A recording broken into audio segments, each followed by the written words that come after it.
Top 4 news చూస్తున్నాం. తెలంగాణకు గోదావరి జిల్లాలో అన్యాయం చేసేలా ఏపీ సర్కార్ బనకచెర్ల నిర్మాణానికి పూనుకోవడాన్ని బీఆర్ఎస్ ఎండగట్టడంతో ఎట్టకేలకు కాంగ్రెస్ సర్కారులో చలనం వచ్చింది. ఇన్నాళ్లు నిమ్మకు నీరెత్తినట్టున్న రేవంత్ సర్కారు సోయిలోకి వచ్చింది. ఏపీ కుట్రలను కట్టడి చేసేందుకు అవసరమైతే ఢిల్లీకి అఖిలపక్షాన్ని తీసుకెళ్లాలన్న హరీష్ రావు డిమాండ్కు తలొగ్గక తప్పలేదు. మౌనం వీడకపోతే తెలంగాణ ప్రజలను బీఆర్ఎస్ను ఎదుర్కోవడం కష్టమని భావించింది.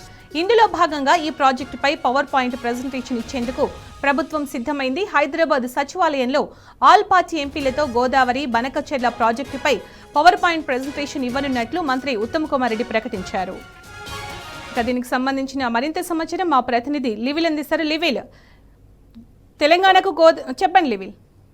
గోదావరి నీళ్లను అక్రమంగా తరలించేందుకు ఏపీ ప్రభుత్వం కుట్రలు పడుతుంది. అందులో భాగంగా బనకచెర్ల ప్రాజెక్టు నిర్మాణం చేపట్టాలి. నిర్మాణంలో భాగంగా గోదావరి సాగునీటి జలాలను అక్రమంగా తరలించుకుపోవాలని చెప్పేసి ఒక నిర్ణయానికి వచ్చి దానికి కేంద్ర ప్రభుత్వం కూడా తోడైంది. ఈ నేపథ్యంలోనే బనకచెర్ల విషయంలో గోదావరి జలాలను తరలించుకుపోతే కాంగ్రెస్ ప్రభుత్వం చూస్తూ ఊరుకుందే తప్ప ఏనాడు కూడా అటు కేంద్ర ప్రభుత్వం అంటూ ఆ పక్కనున్న ఏపీ ప్రభుత్వాన్ని వివరించలేదు. ఈ నేపథ్యంలోనే బీఆర్ఎస్ పార్టీ పోరుబాట పట్టింది.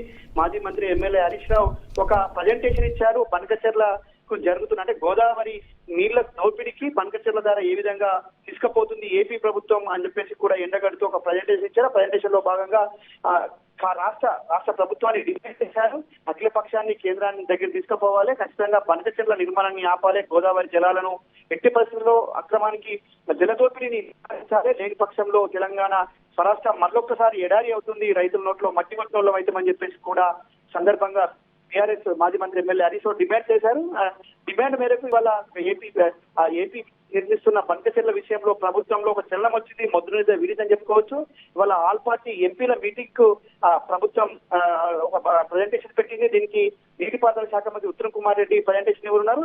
బనకచెర్ల దోపిడీ మొదటి నుంచి కూడా బీఆర్ఎస్ పార్టీ అడ్డుకట్ట వేస్తుంది. ఏపీ జల దోపిడీ విషయంలో బీఆర్ఎస్ పార్టీ మొదటి నుంచి కూడా పోరాటం చేస్తున్నా ఇటు ప్రభుత్వంలో మాత్రం మొద్దు నిద్ర వీడట్లేదు. కానీ మొన్న ప్రజెంటేషన్ ఇచ్చి పూసకొచ్చినట్టు ప్రభుత్వానికి, ఇటు తెలంగాణ ప్రజానికానికి, తెలంగాణ రైతులకు వివరించిన నేపథ్యంలో పూర్తిగా ప్రభుత్వంపై వ్యతిరేకత రావడం, పూర్తిగా ప్రభుత్వంపై అనేక సందర్భాల్లో కూడా విమర్శలు రావడంతో ఇవాళ బీఆర్ఎస్ పార్టీ డిమాండ్ తలొక్కి ప్రజెంటేషన్ కు తీసుకొచ్చింది. ప్రజెంటేషన్ లో ఇవాళ అన్ని పార్టీలకు సంబంధించిన ఎంపీలు పాల్గొంటారు. ఖచ్చితంగా ఏపీ జలదోపిడీ విషయంలో బీఆర్ఎస్ పార్టీ ఎంతకు తగ్గేది లేదు. ఖచ్చితంగా మేము ముందుకెళ్తాం, జలదోపిడిని అడ్డుకుంటామని చెప్పేసి కూడా బీఆర్ఎస్ పార్టీ మొదటి చెప్తున్న పరిస్థితి.